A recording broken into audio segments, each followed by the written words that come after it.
عجیب انتظام کے لیے، اس کے پیار کے لیے جو وہ ہم سے کرتا ہے، اس کے شکر گزار ہیں۔ اور ہم کچھ گھنٹے پہلے اپنی سنڈے مارننگ کی سروس میں ہم نیکی کے تعلق سے کچھ باتیں سیکھ رہے تھے، اور میرے دل کا یہ بوجھ تھا کہ میں ان باتوں کو آپ کے ساتھ اور بہتر طور پر یا ان باتوں کو آگے بڑھاتے ہوئے شیئر کروں، کیونکہ ہم نے یہ بات سیکھی تھی کہ جس نیکی کا ذکر ہم کو پطرس رسول کے دوسرے خط کے پہلے باب کی 3 اور 5 آیت میں ملتا ہے، یہ وہ نیکی نہیں ہے بنیادی طور پر جس کو بہت دفعہ ہم سادہ لفظوں میں نیکی سمجھتے ہیں۔ ہاں، وہ بھی نیکی ہی ہے، کوئی بھی بھلائی کا کام کرنا بہت اچھی بات ہے، کچھ بھی گڈ ول میں خدا کے نام کے لیے کرنا بہت ضروری ہے مسیح ہوتے ہوئے، لیکن بہت دفعہ جو ہماری روحانی دوڑ ہوتی ہے اس کی جو ریکوائرمنٹ ہے وہ بڑی فرق ہوتی ہے، اور ہم اسے نگلیکٹ نہیں کر سکتے کہ ہم اس کو نگلیکٹ کر دیں اور اپنے طور پر کسی تشریح کو لے لیں۔ اور ہم بڑے خدا کے شکر گزار ہیں ان سہولتوں کے لیے جو ہمیں میسر ہیں اس ٹیکنالوجی کے تھرو۔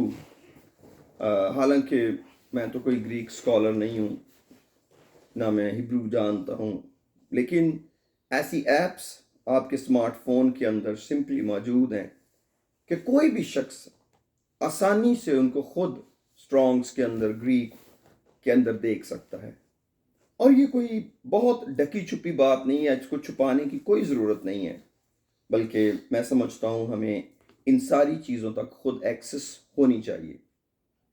جیسے ہم ورچو کے بارے میں بات کر رہے تھے جس کو نیکی کہا جاتا ہے، تو ہم نے دیکھا کہ نیو ٹیسٹمنٹ کے اندر اس لفظ کو ہم نے 4 مختلف آیات کے اندر دیکھا، اور ہم نے اس کو یہ سمجھا کہ یونانی کے اندر اس لفظ کا بنیادی مقصد خدا کی خوبیاں ہیں، اور خدا کی خوبیوں کو اپنے اندر پیدا کرنے کی کوشش کرنا۔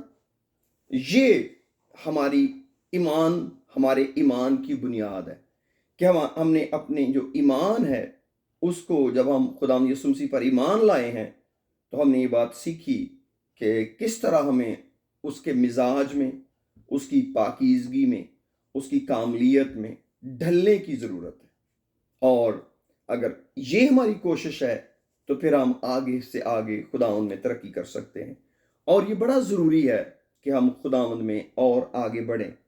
تو میں آج جب خداوند کے حضور میں تھا اور میں اس بات پر بڑا حیران تھا اور خدا کا شکر بھی کر رہا تھا اس بات کے لیے میرے عزیزو، کہ جو ہماری اپنی کوشش ہے یہ بہت بنیادی رول ادا کرتی ہے۔ گو کہ ہم بہت ساری چیزیں خداوند پر چھوڑ سکتے ہیں اور چھوڑی بھی جاتی ہیں، اور خداوند ہمارے لیے سب کچھ کرنے کی قدرت رکھتا ہے، لیکن اگر ہم میرے ساتھ کھولیے کلام مقدس کو، پطرس رسول کا دوسرا خط، پطرس رسول کا دوسرا خط، اس کا پہلا باب، 2 پیٹر چیپٹر 1، اور اس کی میں فرسٹ ورڈ سے پڑھ کے آنا چاہتا ہوں۔ لکھا ہے، شمعون پطرس کی طرف سے جو یسوع مسیح کا بندہ اور رسول ہے، ان لوگوں کے نام جنہوں نے ہمارے خدا اور منجی یسوع مسیح کی راست بازی میں ہمارا سا قیمتی ایمان پایا ہے، خدا اور ہمارے خداوند یسوع کی پہچان کے سبب سے فضل اور اطمینان تمہیں زیادہ ہوتا رہے۔ تیسری آیت کہتی ہے، کیونکہ اس کی الہی قدرت نے وہ سب چیزیں جو زندگی اور دینداری سے متعلق ہیں ہمیں اس کی پہچان کے وسیلہ سے عنایت کی، جس نے ہم کو اپنے خاص جلال اور نیکی کے ذریعہ سے بلایا۔ بیسیکلی یہ زیادہ بہتر ہو اگر ہم اس کو یہ سمجھیں کہ جلال اور نیکی کے لیے بلایا، جن کے باعث اس نے ہم سے قیمتی اور نہایت بڑے وعدے کیے، تاکہ ان کے وسیلہ سے تم اس خرابی سے چھوٹ کر جو دنیا میں بری خواہش کے سبب سے ہے، ذات الہی میں شریک ہو جاؤ۔ اور 5ویں آیت کہتی ہے، پس اسی باعث تم اپنی طرف سے کمال کوشش کر کے اپنے ایمان پر نیکی، اور نیکی پر معرفت، اور معرفت پر پرہیزگاری، اور پرہیزگاری پر صبر، اور صبر پر دینداری،